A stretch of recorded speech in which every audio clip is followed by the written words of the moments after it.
रहीम अस्सलाम वालेकुम स्टूडेंट्स। उम्मीद करती हूँ कि आप सब ठीक ठाक होंगे और अपने ऑनलाइन लेक्चर्स को एंजॉय कर रहे होंगे। Our today's topic is unit number 9 journeys, second paragraph. इसका इंट्रोडक्टरी लेक्चर और फर्स्ट पैराग्राफ मैं ऑलरेडी आपको रीड आउट करवा चुकी हूँ। आज हम सेकंड पैराग्राफ जो है उसकी ट्रांसलेशन करेंगे। जी बच्चे। लुकिंग राउंड मी अगेन, अपने इर्द गिर्द दोबारा देखते हुए, आई सॉ, मैंने देखा, that what I had taken to be a reddish mass of rock, कि जिसको मैं एक सुर्ख पत्थर समझ रहा था, was moving slowly towards me, वो मेरी तरफ आहिस्ता आहिस्ता आ रहा था। ठीक है। It was a monstrous crab like creature.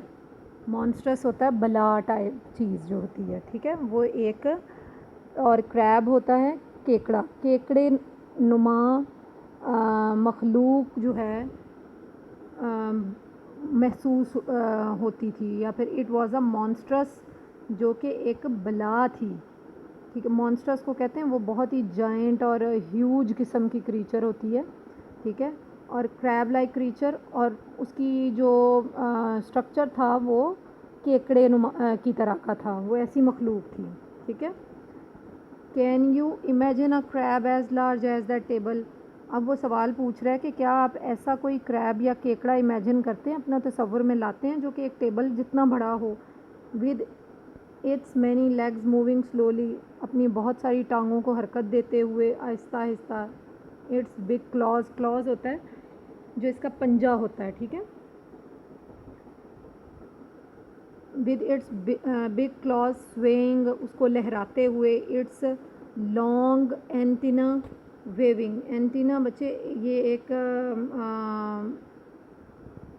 Sense organs समझ लें, इसके होते हैं कुछ इंसेक्ट्स के या फिर कुछ एनिमल्स के, और उसके साथ ये जो हैं वो इनकी कह लें कि फील करते हैं चीज़ों को टच करके। ठीक है, और कुछ विजुअलाइज भी करते हैं चीज़ों को एंटीना के थ्रू।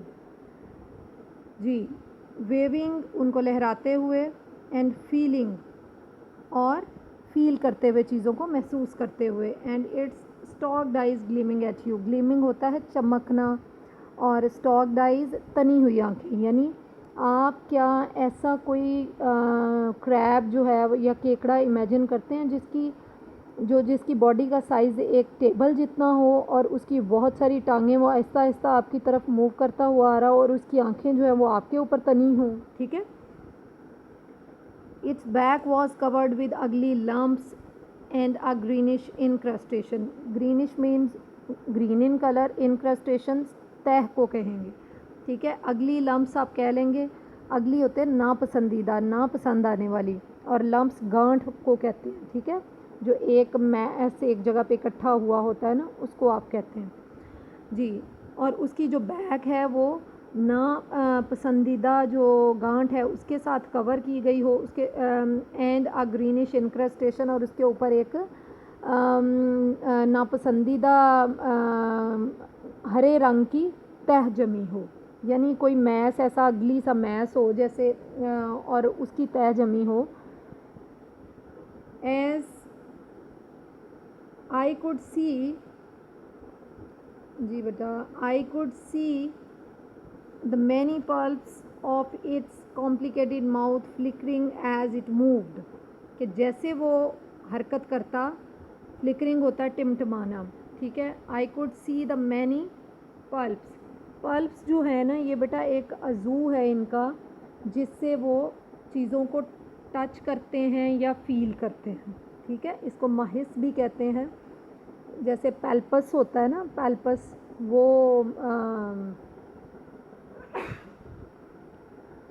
जैसे एक अज़ू होता है सेंस करने,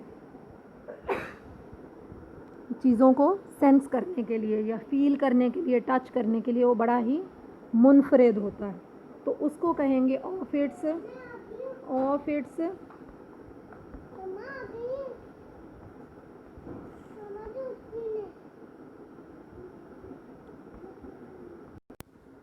जी बच्चे, आई कुड सी मैं देख सकता था, many palps of its complicated mouth flickering as it moved, क्योंकि उसके बहुत सारे जो हैं वो कह लें कि पंजे थे, उसके क्लॉज थे, बहुत सारी टांगें थीं, तो उनके दरमियान में उसका माउथ है, इसीलिए कहा गया है कॉम्प्लिकेटेड माउथ, जो कि नज़र नहीं आ रहा। और उसके उसी में वो उनके सेंस ऑर्गन्स हैं जिनको वो पल्प्स कह रहा है, ठीक है। फ्लिकरिंग एज इट मूव्ड, और जब वो मूव कर रहा है तो तब वो टिमटिमाते हैं, कि कभी नज़र आते हैं कभी नहीं नज़र आते, तो उसको वो फ्लिकरिंग कह रहा है, टिमटिमाना कह रहा है। As I stared at this sinister creature crawling towards me, as I stared जैसे ही मैंने उसको, स्टेयर होता है घूरना, at this sinister creature, sinister कहेंगे मनहूस के मानों में आता है, क्रीचर मखलूक को घूरा या उसे देखा, क्रॉलिंग रेंगते हुए टुवर्ड्स मी अपनी तरफ आते हुए, I felt a tickling on my cheek, तो मैंने अपने गाल के ऊपर कुछ खुजली महसूस की। As though a fly had lighted there, कि एज दो ऐसा महसूस हुआ कि जैसे वहाँ पे किसी मक्खी वगैरह ने उसको रोशन किया हो। I tried to brush it away with my hand, मैंने उसे ब्रश इट अवे साफ़ करने की, या फिर मैंने उसे वहाँ से साफ़ करने की कोशिश की, बट इन अ मोमेंट, लेकिन एक लम्हे में, इट हैड रिटर्न, वो फिर वापस आ गई, and almost immediately came another by my year, और तकरीबन फ़ौरन ही एक और मेरे कान के पास आ गई। As I tried again to brush it away, जैसे ही मैंने दोबारा उसको साफ़ करने की कोशिश की, आई कॉट समथिंग थ्रेड लाइक, तो मैंने कुछ धागा नुमा चीज़ को पकड़ लिया, which was drawn swiftly out of my hand, जो कि बहुत तेज़ी के साथ मेरी हाथ से निकल गई। विद अ फ्राइटफुल क्वेल, ये है फ्राइटफुल जो है वो खौफ के मानों में आ जाएगा। फ्राइटफुल क्वेल्म का मतलब होगा कि जब आप बेहतर महसूस नहीं करते, आप बहुत ही नॉर्मल से हट के जो चीज़ है वो महसूस करते हैं, जब आपकी तबीयत तबीयत जो है वो बेहतर नहीं होती।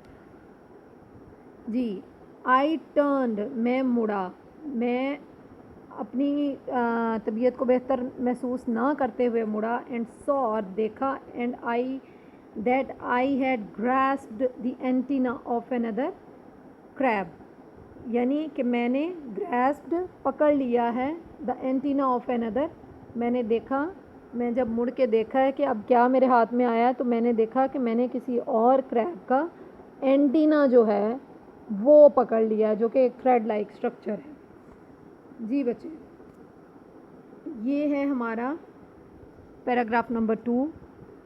नेक्स्ट जो है वो इंशाल्लाह हम पैराग्राफ नंबर 3 जो है वो नेक्स्ट इसको पढ़ेंगे।